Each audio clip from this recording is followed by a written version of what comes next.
Hər vaxtınız xeyirli olsun, əziz Sözbü izləyiciləri, hamınızı salamlayıram.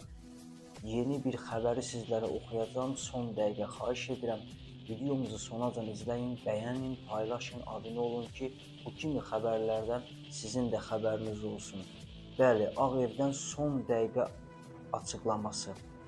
ABŞ prezidenti administrasiyasının mətbuat katibi Caroline Levitt bəyan edib ki, İran rejimi öz hərəkətlərinə görə qanla cavab verir. Müsavat xəbər verir ki, o yaxın saatlarda ABŞ-ın İranın hava məkanına tam nəzarəti ələ keçirəcəyini bildirib.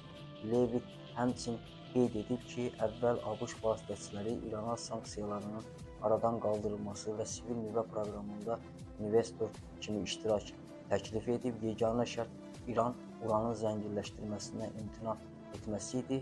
İran bu təklifi rədd edib.